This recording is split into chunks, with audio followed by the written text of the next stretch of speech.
Okey, bismillahirrahmanirrahim. Assalamualaikum. Salam sejahtera, selamat bertemu lagi. Alright, hari ni video seterusnya adalah bahagian 2 Kelantan 2021. Kita sambung soalan nombor 5. Okey, macam biasa, soalan nombor 5 pattern dia 5 dengan 6, soalan 5 dan soalan 6 akan mulakan dengan memberi awak dua situasi atau dua diagram. Kemudian awak kena pertama namakan sama ada fenomena ke, meaning ke, definition ke dekat sini. Kemudian barulah soalan akan tanya awak berkaitan dengan compare. Awak cuma perlu compare rajah pertama dan rajah kedua. Siapa lagi besar, siapa lagi pendek, siapa lagi nipis, macam tu. Okay. So semua jawapan ada dalam diagram macam biasa. Cuma jangan awak terleka ataupun tersalah tafsir. Tengok gambar rajah betul-betul. Okay. So diagram 5.1 and 5.2 shows the ray diagram for an upright object that is at two different distances. Okay, kita tengok objek. Kita highlight kejap. Kita highlight objek. Samalah dalam exam awak nanti tu pun. Pakailah highlighter untuk highlight maklumat-maklumat penting. Jadi objek tu duduk ataupun berada di dua tempat yang berbeza. Okay, satu dekat satu jauh lah. In a simple word kita cakap macam tu kan. Satu duduk di antara C dengan F. Satu lagi duduk di belakang C. Okay, lebih daripada 2F. Right.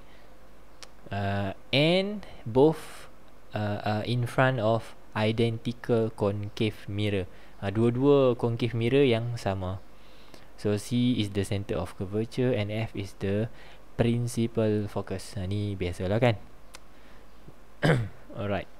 Next apa? Soalan A. Name the light phenomenon involved. So because of this involved mirrors, tidak lain tidak bukanlah yang melibatkan pantulan cahaya. Jadi reflection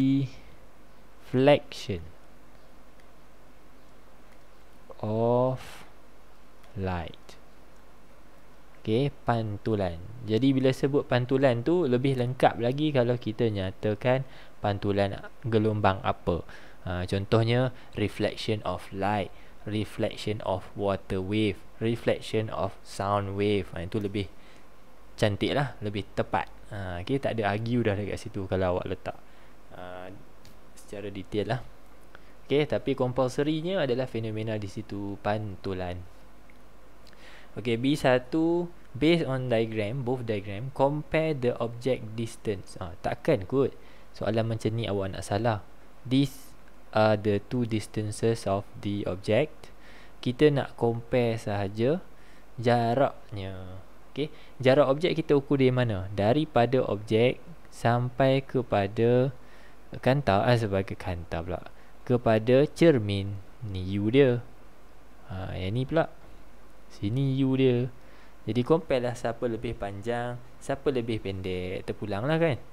Okay, so awak nak buat in terms of, let's say awak nak cakap the object distance in, okay, awak nak mula dengan 5.1 misalnya. Okay, the object distance in diagram 5.1 is, okay, pakai tanda inequality, less. Okay, so ini dekat kan, lebih dekat, less than the object distance bla bla bla bla in 5.2. Saya buat ringkas je, awak buat dalam bentuk ayat lengkap. Jangan buat macam saya ni, lengkap. Saya nak jimat ruang je kan, nanti tulis banyak-banyak pening pula. Okay, jadi awak buat ayat lengkap. Cuma awak boleh guna tanda inequality. Sekali lagi, boleh guna tanda less than, greater than ataupun equal. Jangan lupa, perbandingan kadang-kadang ada yang equal. Okay, how about the image distance? So image ni masing-masing kat bawah ni nampak. Image distance V untuk 5.1. Kemudian image untuk 5.2, V juga. So compare the V. So the image distance in diagram 5.1 is greater than 5.2. Sama juga pesan saya, the image distance in diagram 5.1 is greater than the image distance in diagram 5.2. Okey, sila salin ayat lengkap. Tak ada ambil masa yang lama sangat pun, tak sampai seminit pun kan. Okey, 3, bandingkan. Compare the size of image. Semua ada kat sini. Sebiji ada lukis dalam ni.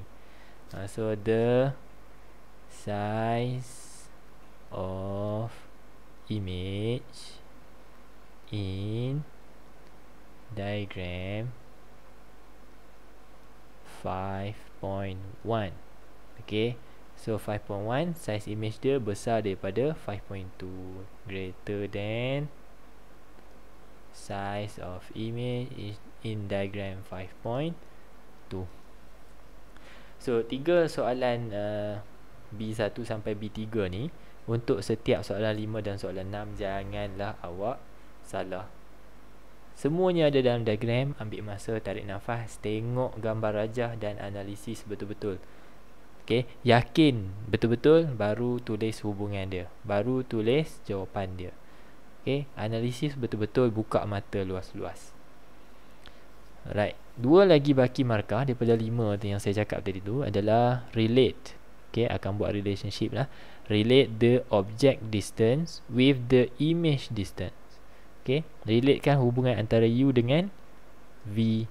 Sekali lagi, soalan ni jangan buat jawapan macam soalan tu soalan graf. Contoh jawapan reject adalah directly proportional, inversely proportional, decrease linearly. Ni semua ni salah. Okey, yang ni hanya untuk soalan graf. Okey, so nak buat macam mana? Boleh pakai hubungan ataupun cara the. Okey, let's say kita nak pakai the. Okey, kita nak ambil 5.1 Cuba kita tengok 5.1. 5.1 U dia pendek, tapi V dia jadi panjang. Okey, U dia pendek, V dia panjang. Kalau 5.2, U dia panjang, V nya pendek. Okay, jadi kita akan mula ikut soalan lah. The greater, okay, the smaller ataupun the shorter, boleh juga. The object distance,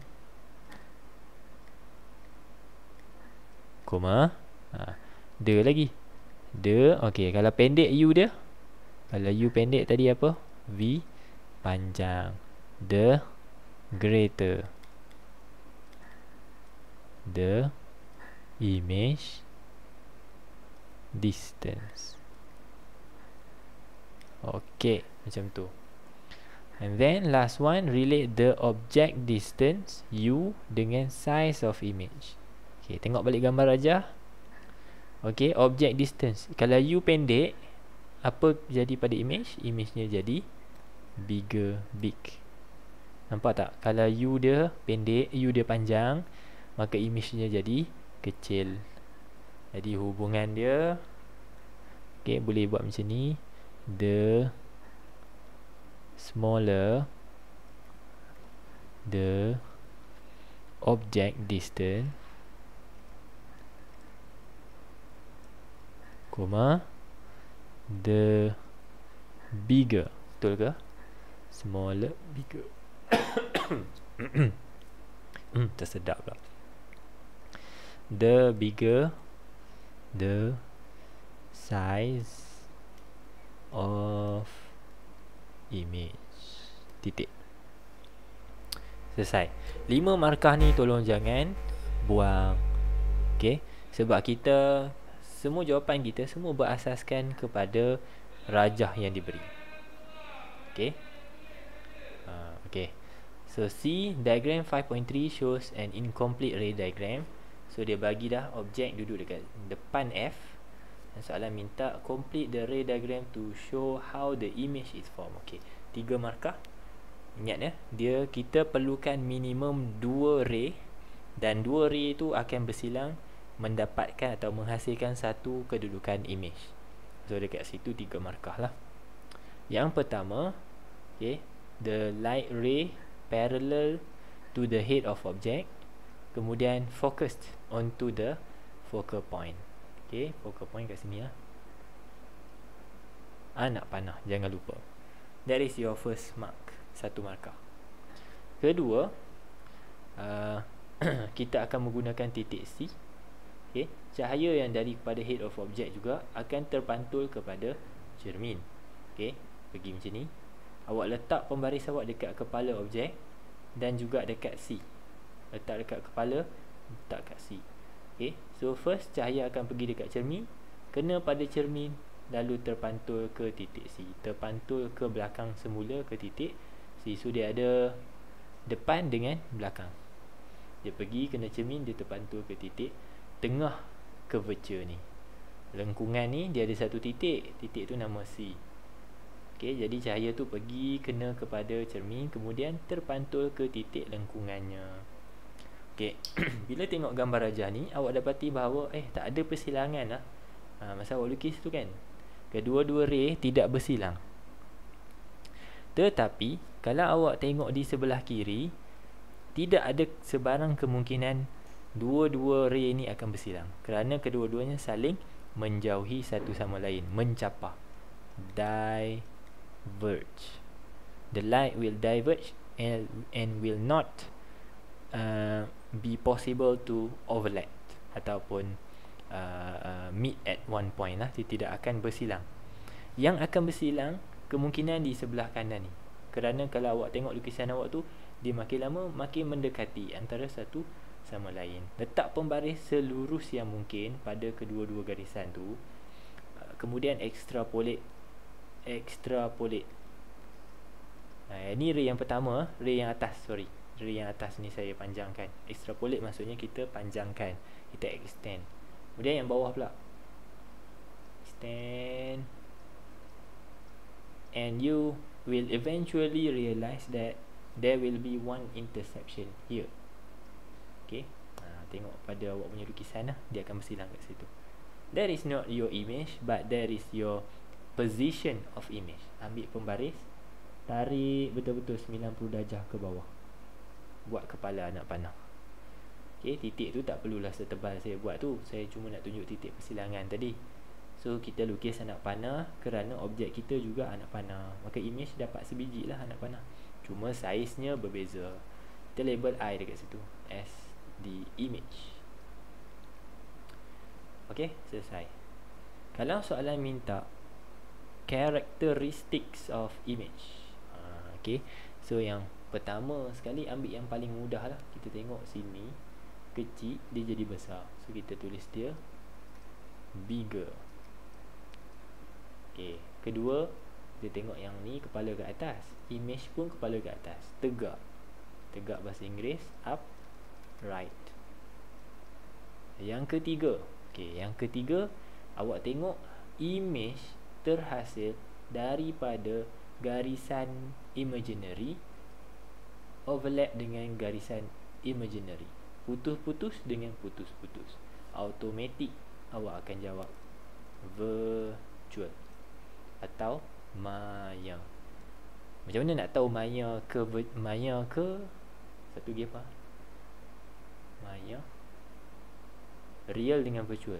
Macam mana nak tahu real dengan virtual? So kalau ada je garisan putus-putus, silang dengan mana-mana garisan, confirm virtual. Real, nyata, image nyata hanya akan terbentuk kalau garisan solid line with another solid line. Yang ni baru real, barulah real. Lain pada tu semua virtual. Tu tips lah, tips shortcut dia. Nombor 6 sama juga, akan diberi dua situasi, awak akan compare.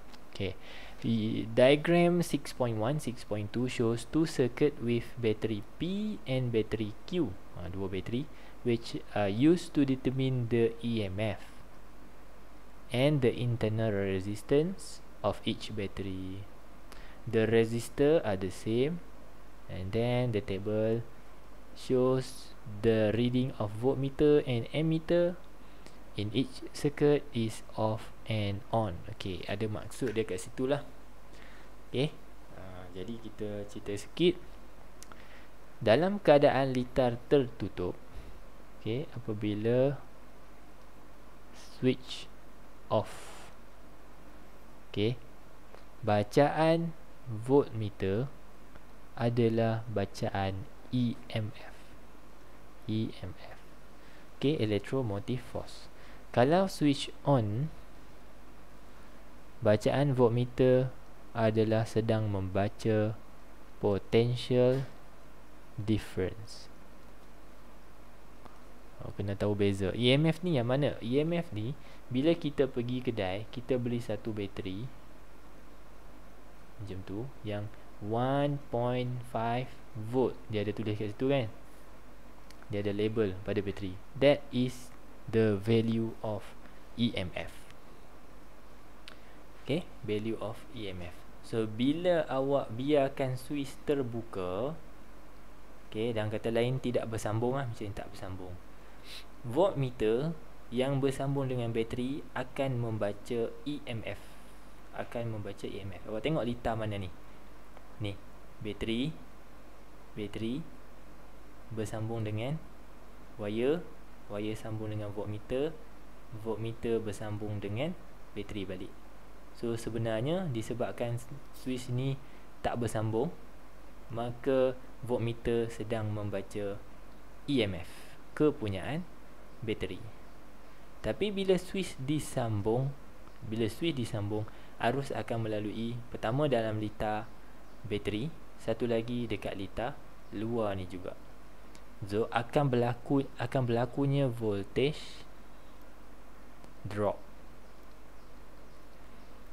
Okay, jadi bila switch on, bacaan voltmeter yang tadinya misalnya bacaan voltmeter dia tu 1.5 volt sebelum switch on, bila dah switch on, bacaannya akan jadi kurang daripada 1.5.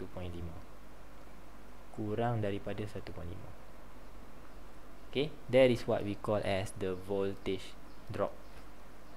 Sedikit sebanyak nota lah ni, nak cerita intro dia.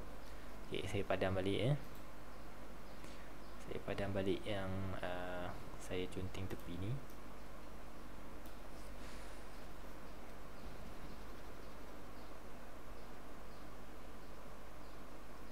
Okay. Oi. Apa pula ni? Okay, kita tengok dalam table dulu. Kita cuba fahamkan apa yang table ni cuba bagi maklumat lah. So dalam 6.1, tengok the voltmeter reading apabila switch terbuka. Apa maksud terbuka? Kita tak sambung dia.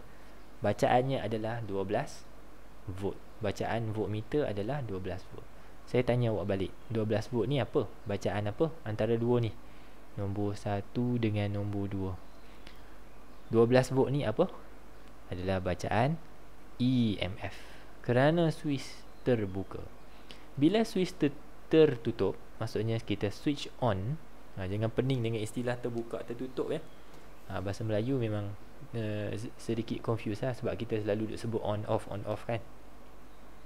Bila switch on maksudnya kita sambungkan switch macam tu. Okay, kita sambungkan. Okay, jadi apa berlaku? There will be a voltage drop. Macam mana saya kata tadi? Voltage drop. So this one is the value of potential difference. Yang bacaan ammeter ni tak perlulah kita cerita kan. Bacaan ammeter kalau dah tak terbuka, kalau switch terbuka memanglah kosong, tak ada arus yang melalui ammeter. Arus cuma daripada bateri pergi ke voltmeter je. Tapi bila kita sambung, baru ada arus yang melalui atau melepasi ammeter, baru ada bacaan. Sama juga untuk diagram 6.2. Okay, bila switch terbuka, 12 volt tu adalah nilai EMF. Jadi kita boleh nampak dekat situ EMF untuk darjah 6.1 dengan 6.2 adalah sama. Nilai EMF nya adalah sama. Kemudian bila switch on, tiba-tiba bacaan jadi 8.0 volt This is the value of potential difference. Potential difference. Awak tengok dia drop berapa? Ni dah drop berapa? Voltage drop dia 4 kan? 12 jadi 8. Yang ni voltage drop dia jadi kurang daripada 4 tadilah, kena kira kan. Okay, kemudian bacaan emitter arus tadilah. Okay, so saya harap boleh faham. Ingat ya, nombor 1, kalau switch itu off, voltmeter sedang membaca EMF. Kalau switch itu on, voltmeter membaca potential difference yang awak kenal sebagai voltan dulu tu, V tu. Itu. Okay, tengok soalan dia.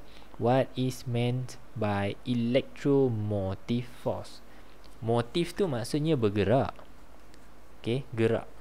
Force tu daya. Electro tu adalah electric lah, refers to electric. Daya gerak elektrik. Elektron di dalam konduktor, katalah ni konduktor ya. Saya sedang melukis konduktor tu. The electron will not move. Elektron duduk dalam metal atau dalam konduktor, dia tidak ada daya untuk bergerak. Macam mana kita nak bagi dia gerak? Kita supply energy. Dia bagi dia tenaga. Apabila elektron dapat tenaga tersebut, maka barulah elektron boleh bergerak. Apabila elektron bergerak di dalam konduktor, maka barulah ada arus yang akan mengalir di dalam konduktor tu. Ini basic electricity ya. Jadi sebenarnya apa itu EMF? It is the energy. Kena ingatlah. Tenaga. Energy. Supply, diberikan ataupun dibekalkan to ataupun by okay, one electrical source. Yang ni merujuk kepada bateri lah. Mana kita dapat tenaga ni? Kita dapat daripada dry cell. Sebab tu saya kata bateri tadi tu, kita beli bateri tu, dia ada label kan, 1.5 volt. Inilah EMF dia. Inilah EMF. EMF tu apa? Tenaga. Dan tenaga ni kita nak bagi kat elektron. Barulah kita pasang bateri, lampu menyala sebab elektron bergerak. Kalau kita cabut buang bateri tu, maka lampu tak menyala sebab tak ada arus. Sebab apa tak ada arus? Sebab tidak ada pengaliran elektron.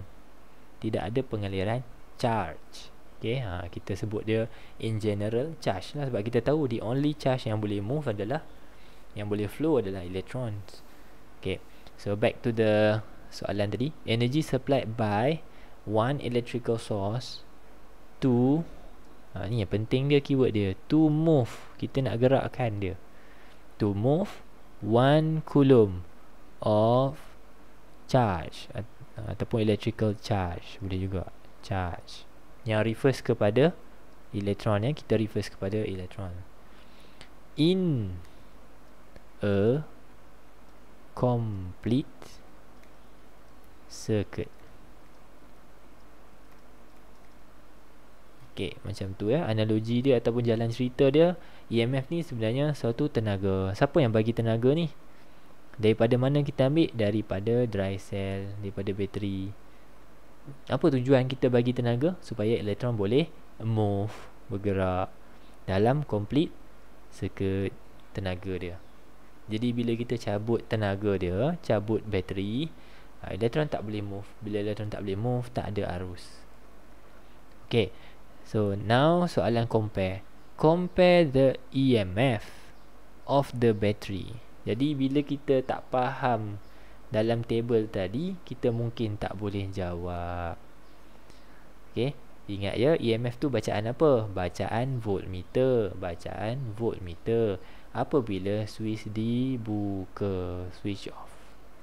So compare lah 12 dengan 12, jawapan dia same. The EMF of the battery are the same. Kalau awak nak buat the EMF in diagram 6.1 is equal to the EMF in diagram 5.2 pun boleh. Okay, equal ke, same ke, ada keyword here. Okay, the reading of the voltmeter. Compare the reading of the voltmeter when the switch is on. Okay, tengoklah dalam diagram tu betul-betul. Switch on yang mana? Ni switch on. Reading of voltmeter 6.1 9.6, 6.2 8.0. Compare saja, bukan susah. Okay, the reading of voltmeter, Allah voltmeter, okay, in diagram 6.1 is greater than bla bla bla in 6.2. Macam biasa saya buat ringkasan. Awak tulis penuh lah. And then reading of ammeter when the switch is on. Tengok ammeter pula. Reading ammeter yang bawah ni 4.8 dengan 4.0. So 6.1 lebih besar dari 6.2. The bla bla bla bla 6.1 greater than 6.2. Saya nak jimat masa ni awak copy balik je ayat ni. The reading of ammeter when the switch is on in diagram 6.1 greater than 6.2. Awak buat lengkap-lengkap je. Awak buat lengkap. Sini kita nak bincang je jawapan dia. Okay, next, lagi 2 markah adalah state the relationship. Sekali lagi, jangan buat directly proportional, jangan buat inversely proportional. Sungguh pun awak tahu ada linear, decrease linearly ke, increase linearly ke, jangan. Okay, ini bukan soalan graf. So baca ayat daripada atas. The relationship between voltage drop and ammeter reading. Itu yang pertama. Kita tengok voltage drop and ammeter reading. Okay, let's say kita kira voltage drop dalam 6.1. Berapa voltage drop dia? 12 tolak 9.6. Okay, 12 tolak 9.6 berapa? 9.6 nak pergi 10, 0.4. So 2.4.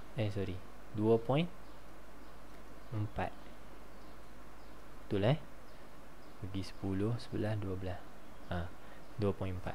Okay, voltage drop untuk 6.2 berapa? 8 12 tolak 4, 8, 9, 10, 11, 12. 4 lah. Okay, 4. Betul ke? 4 volt. 4 volt yang ni 2.4. Betul ke? 2.4. 9 campur dengan 0.4 jadi 10. Bela pula 10. 11, 12. Betul. Okay, so dah dapat nilai voltage drop. Kita bandingkan. Jika nilai voltage dropnya kecil, maka bacaan ammeternya besar. Bacaan ammeternya besar. Buat relationship. Kita buat relationship. Tuliskan dalam bentuk ayat. The greater the tadi saya nak buat dia smaller lah sebab saya tengok 6.1 kan. Mana-mana pun boleh. Tapi dah saya tunjuk dekat awak 6.1 tadi. Jadi saya akan guna relationship berdasarkan 6.1. The smaller the voltage drop, the greater the ammeters reading. Macam tu. Okay, jadi saya pakai the dan juga saya pakai comparative word. Okay, the smaller the greater ke, the greater ke, terpulang kepada hubungan dalam soalan tu. Satu lagi bila awak tahu ammeter ni membaca arus ataupun electric current, jangan pula awak pergi guna perkataan the reading of ammeter ni awak ganti sebagai the amount of current, sebab soalan minta the ammeter's reading, walaupun awak tahu yang tu maksud dia kan. Jadi copy sebiji-sebiji daripada word dalam soalan. Okay, next, compare the voltage drop. Kita kita baca dari atas, compare the voltage drop and the internal resistance. Yang ni awak kena faham lah. Ni tidak dapat lari daripada awak faham konsep di dalam EMF dan juga internal resistance. Okay, so voltage drop ni kesannya terhadap internal resistance adalah semakin besar, the greater the voltage drop, the greater the internal resistance. So bateri tu kalau kita tengok masa kita off bacanya 1.5 V, tiba-tiba kita on kan switch tu, bacaan voltmeter kita tinggal banyak tu, 0.2. Jauh gila kan, 1.5 turun pergi 0.2. Okay, bermaksud ada sejumlah voltage drop yang sangat besar. Dan maksudnya adalah ada satu rintangan dalaman yang sangat besar. Bateri tu dia ada rintangan di dalam bateri tu, dan rintangan tu very big. Very big. Sebab tu voltage drop dia besar. Jadi kalau tengok gambar rajah ni, tengok voltage drop untuk 6.2, kan voltage drop dia sampai 4 volt. Awak tengok bacaan ammeter jadi berapa. Jadi litar ni ada rintangan dah, tapi bateri pula ada rintangan dalaman lagi, tambahan lagi. Jadi bila rintangan dalamannya bertambah, maka arus akan susut, arus akan jadi kecil. Okay, itu hubungan dia. Berkenaan dengan resistance ni semua sama. Sebab soalan bagi tahu, tengok sini, mana dia? The resistor used in both circuit are the same. Resistor merujuk kepada rintangan R besar, cuma bateri dia beza. Merujuk kepada rintangan dalaman, internal resistance milik bateri. Okey, bahagian terakhir untuk soalan 6, Rajah menunjukkan dry cell dengan nilai EMF 1.5. Okey, ni ni dia. Bateri tu dia ada EMF nilainya 1.5. Okey, and internal resistance 1 ohm, internal resistance 1 ohm connected to a circuit which are voltmeter, ammeter and a bulb. Okay. Number 1, if an identical bulb is connected parallel to the circuit. Okay, ambil satu wire, tambah bulb kat sini. Itu soalan dia. What happened to the ammeter and voltmeter reading? Okay, bacaan voltmeter. Voltmeter baca apa? Voltmeter baca voltage lah, ataupun potential difference. Okay, jadi apabila kita tambahkan satu bulb, okay, kita tambah satu bulb, dan bulb itu pula secara parallel, okay, apa berlaku kepada rintangan keseluruhan? Rintangan keseluruhan akan menurun. Okay, ni equivalent equivalent ke? Tak suka lah guna equivalent. R total. Sekejap, saya padam.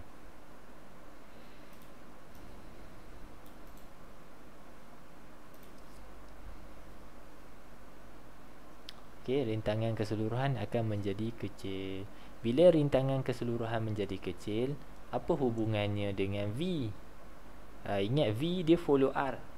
V ni adalah jumlah tenaga yang diperlukan.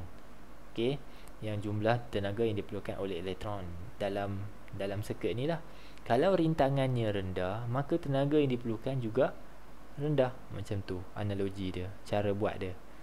Okay, kalau rintangan tinggi, maka tenaga yang diperlukan juga tinggi. Kalau awak boleh hafal analogi ni, insyaAllah awak boleh buat. Okay, so bacaan voltmeter follow bacaan ni lah. Bila rintangan menjadi semakin rendah, maka bacaan voltmeter juga akan semakin rendah, decrease. Okay, how about the emitter reading? Emitter baca apa? Emitter membaca arus. Apa hubungan arus dengan rintangan? Kalau rintangan makin rendah, arus jadi makin banyak. Increase. Okay, berikan satu sebab. Because the resistance ataupun total, cantik lagi lah, total resistance in the circuit increase pula, decrease. Okay, habis nombor 6. Kita tengok nombor 7. Diagram shows the decay curve of radioisotope sodium 24. Okay, sekali lagi ya pelajar, sodium 24 ini bukan nilai half-life. 24 here is the nucleon number. Cuba tengok tu, sodium Na24 11. 24 tu adalah nucleon number, atau dalam kimia pernah ada dipanggil sebagai mass number, nombor jisim kot, kalau tak silap saya lah kan. Saya bukan cikgu kimia, tapi macam pernah, saya rasa saya pernah belajar macam tu lah, dipanggil nombor jisim, bukan half-life. Okay, nothing to do with the half-life, tu nombor nukleon. Macam uranium 235, kita tulis juga macam ni, uranium dash 235, macam tu, bukan half-life kan. So soalan tanya, what is the meaning of half-life? Simbol half-life apa? T separuh, it is the time. Okay, sebab T kan, it is the time. Okay, tapi time apa? Time dekat sini awak kena tengok simbol yang kedua, iaitu simbol separuh. Separuh ni merujuk kepada aktiviti menjadi separuh, aktiviti asal dia menjadi separuh. So it is the time taken, okay, for activity of radioisotope to become half of its initial activity. Okay, so masa yang diambil untuk aktiviti suatu radioisotop tu berkurang sebanyak separuh. Contoh, kita tengok terus pada graf. Ini aktiviti asal A0, original or initial activity. Okay, 2000. Macam mana saya tahu 2000? Tengok graf tu memintas pada 2000. So untuk menjadi separuh, which is 1000, dah jadi separuh kan. Masa yang diambil adalah, cuba tengok pada graf. Okay, kita tanda dekat sini. Masa yang diambil adalah 15 minit. Hati-hati pelajar, 15 di sini adalah 15 minit. Okay, hati-hati, kadang-kadang sini jam, saat, hari, tahun, dekad. Hati-hati lah, tengok kat sini. So 15 minit ni lah dipanggil sebagai T half ataupun half life. Dah menjawab dah soalan 1. Jadi ada ruangan kan, ada ruangan jawapan. Jangan malas, tulis juga sekali lagi, walaupun awak dah selesaikan dah kat situ, tulis sekali lagi. Okay, determine the activity of radioisotope after 3 half-life. 3 half-life maksudnya 3 kali half-life. Okay, nak buat macam mana? Ni pakai anak panah ni lah kan. Aktiviti asalnya 2000, lepas tu decay pula, sekali half-life jadi 1000, half-life lagi, okay, jadi 500, bagi 2 kan, and the last one jadi 250. Berapa kali half-life tu? 3, sebab dia minta 3 half-life. 1 2 3. Okay, Soalan minta determine the activity. Okey, jawapannya adalah 250. Okey, ada unit tak? Tak ada unit. Sila hati-hati. Kadang-kadang pelajar ada unit di sini. Kadang-kadang dia letak CPS ataupun CPM ataupun CPH. Yang tu awak copy je lah kan. CPS adalah counts per second, CPM counts per minute, CPH counts per hour. Kalau ada, if any. Kalau ada. Kalau tak ada, biarkan dalam magnitude sajalah. Tak ada unit lah. Okay. Next one is the diagram showing the cross section of nuclear reactor model. Okay. Dalam nuclear reactor model, kita akan gunakan bahan reaktor, bahan radioaktif. Contohnya uranium lah kan. Biasa kita pakai uranium. Kemudian uranium tu kita buat nuclear fission. Okay. Dan hasil daripada pembelahan nukleus tu, kita menghasilkan tenaga haba. Tenaga haba tu lah yang akan panaskan air di dalam ni, dan air bertukar menjadi wap. Wap tu akan memutarkan turbin. Turbin itu hasil daripada putaran, okay, menukarkan tenaga putaran itu kepada tenaga elektrik, arus, okay, induced current. Baru kita bagi dekat tempat-tempat yang memerlukan elektrik tu lah. Macam tu secara ringkas. So ada PQR. Okay, awak akan pilih salah satu daripadanya. Soalannya apa? State the suitable characteristic of a nuclear reactor model to be built in the area. Ini model kan. Give reasons for the suitability. Pertama dari segi fuel rod. Fuel rod ni bahan apa kita nak pakai lah. Okay, bahan apa kita nak pakai? Uranium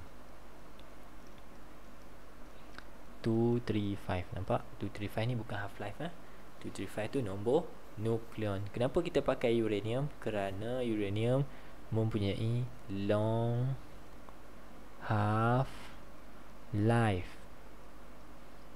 Okay, uranium dia ada half life yang sangat panjang. So it is cost effective. Okay, dia mungkin tak murah, tapi dari segi kos ianya sangat efektif. Sebab apa kita pakai satu bahan api pula, rod bahan api yang tahan lama, yang ada half-life lama? Sebab uranium, yang ni saya tak pasti nilai berapa. Let's say kita anggarkan maybe dalam 1000 years nilai half-life. Ini saya anggarkan saja, mungkin lebih, mungkin kurang sikit. So let's say the half-life of uranium adalah 1000 years. After 1000 years, aktiviti uranium baru berkurang separuh. Baru separuh je hilang ataupun berkurang. Katalah aktiviti dia kan 500,000 counts per second. Banyak tu. Satu saat giga mula baca banyak ni, 500,000. Lepas 1000 tahun. 1000 tahun ni lama mana? Sekarang 2020 kan. 3020. 2022 kan. Nanti 3022 baru kurang sebanyak 250,000. Awak dah mati dah. Silat-silat cucu awak punya anak baru nak lahir, ataupun belum ada kan. Masih lagi berbaki banyak ni. So kilang tu walaupun dia beroperasi selama 1000 tahun, the activity has reduced, not reduced dramatically tak reduce banyak kan. So it is cost effective. Tak adalah kalau kita pakai half life, let's say half life dia 5 hari je, 5 days. Satu bahan yang half life dia 5 hari. Lepas 5 hari, aktiviti dah berkurang sebanyak separuh. Cukup-cukup 2 bulan kita kena tukar bahan api tu. Kena tukar rod bahan api tu setiap sebulan. Kan remeh, kan susah, tidak efektif. So kita pakai sekali ni, kita tak gaduh nak tukar lah. Okay, nombor 2, control rod. Control rod ni adalah kita nak mengawal amount of nuclear fission yang berlaku, dan pada masa yang sama kita mengawal jumlah tenaga yang kita hasilkan. Kalau kita tak kawal, jumlah tenaga jadi terlampau banyak, boleh menyebabkan kebakaran dan letupan. Okay, jadi kita nak pakai boron ya. Boron. Kenapa dengan boron? Boron can, ni sifat boron absorb neutrons. Itu saja. Okay, boron sifatnya adalah dia boleh menyerap neutron. Neutron ni datang masa bila? Hasil masa bila? Kan masa nuclear fission. Okay, masa nuclear fission berlakunya pembelahan nukleus, kita akan hasilkan secondary neutron. Kadang-kadang 2, kadang-kadang 3. Secondary neutrons ni lah yang akan pergi belah lagi uranium 235, atom uranium yang seterusnya dalam chain reaction. Kalau kita tak kawal jumlah neutron yang terbebas atau yang terhasil, maka jumlah tenaga akan jadi terlampau besar, sebab dia keep on melakukan fission, keep on producing energy. So we can absorb certain amount of neutron so that the energy can be limited ataupun can be controlled. So berdasarkan yang ni, yang paling sesuai adalah R. Okay, reaktor R. Okay, habis nombor 8. Okay, saya rasa nombor 8, nombor 9 sampai nombor 11 essay semua saya bincangkan dalam bahagian yang seterusnya. Okay, sebab dah terlampau panjang ni. Jumpa lagi. Terima kasih. Assalamualaikum.